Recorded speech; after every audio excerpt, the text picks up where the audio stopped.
Hi, in this video, we're going to cover everything about media queries in CSS. It's not just at media max width, comma, it's a whole ecosystem of tools. Classic media queries, container queries, custom media, user preference queries, and even new syntax. We'll look closely at how they work, why they are useful, and when to apply them. I'll show plenty of practical examples directly in a real browser. By the end of this video, you'll be able to write responsive and accessible CSS like a pro. Let's go! Let's start with the basics, what a media query is. It's a condition where the browser applies specific styles. For example, if the window width is less than 600 pixels, we apply one set of styles. And if it's larger, we apply another. This is the foundation of responsive design. Here's a simple example. We have a block. On a small screen, it's red. On a large screen, it's green. Watch how it works. Shrink the window, the color changes. Expand it, it turns green again. Just a couple of lines of CSS, and already the behavior depends on the device. Now let's talk about device types. A media query starts with the keyword screen, print, speech, or all. Screen. Any device with a screen, laptops, phones, tablets.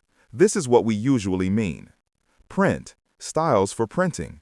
Speech, for screen readers and text-to-speech.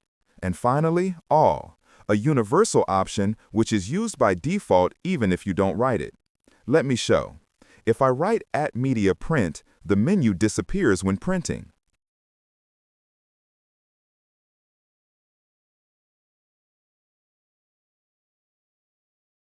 If I write @media speech, I can change the paragraph text color so we can see the screen reader picks up a different style. In practice, this is useful to hide unnecessary visual content that isn't needed for audio output. Also notice, if I just write @media max-width 600px without specifying a type, the browser assumes all, meaning it applies to all devices. Okay, now let's return to the most common case, screen width. There are two main properties, max width and min width. Usually, developers use mobile first, base styles for small screens, then min width for tablets and desktops. Or desktop first, base styles for desktop, then max width for smaller devices. Remember, media queries are not magic. They're just conditions. If the condition is false, CSS inside is ignored. Example, I write max width 500 pixels. Shrinking the window turns the text blue.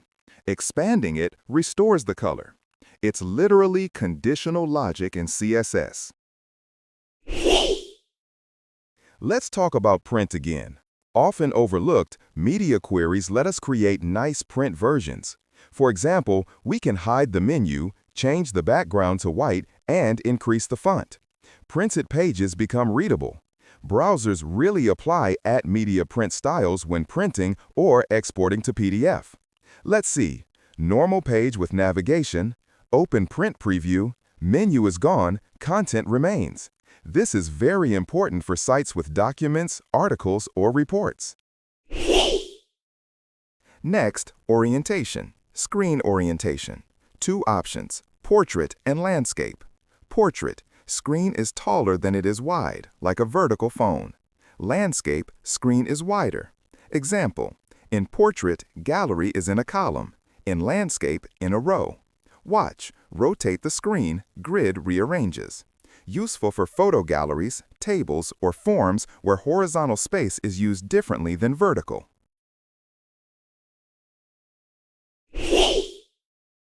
Media queries have logical operators. You can combine conditions with and, not, or. Example, I want a rule to apply only if width less than 500 pixels and orientation is landscape. Using and. Shrink window, color changes. Exit landscape, style disappears. If I replace and with a comma, it works as or. Applies either on narrow width or landscape. This gives us flexibility to control conditions precisely. Now let's look at prefers queries. They respect user system preferences. For example, prefers color scheme, dark. User prefers dark theme. Prefers reduced motion, reduce. User wants reduced animations. Also, prefers contrast and forced colors, improve accessibility. This is not about viewport width, but adapting to the user. Example, enable dark theme in system, site goes dark automatically. Disable, site is light again. Same with animations. Enable prefers reduced motion, all animations stop. Other useful checks include hover and pointer.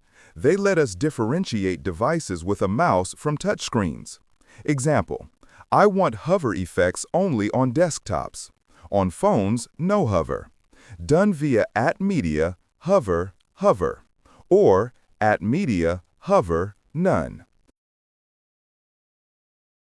Similarly, pointer, fine, mouse, pointer, coarse.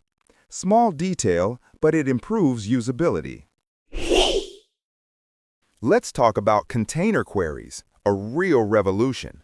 Before, we relied on window width. What if cards inside a grid have different widths? Now we can write conditions relative to the container, not viewport. Container needs container type, inline size. Then use @container instead of @media. Example, card wider than 400 pixel, image on the side. Narrower, image on top. Resize container, card adapts automatically without relying on window width. Game-changing for responsive design.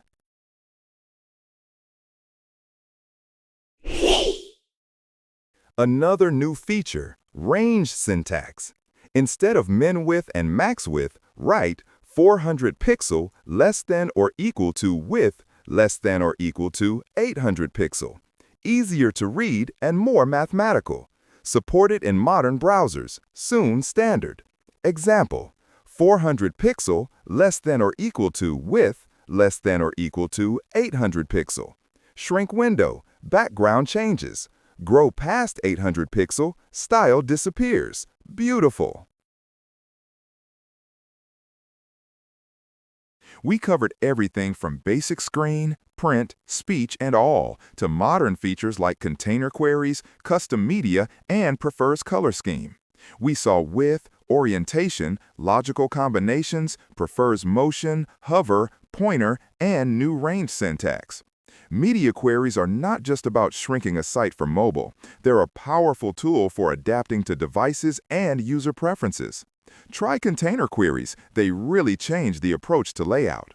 If this video was helpful, subscribe, like, and comment which media query you use most.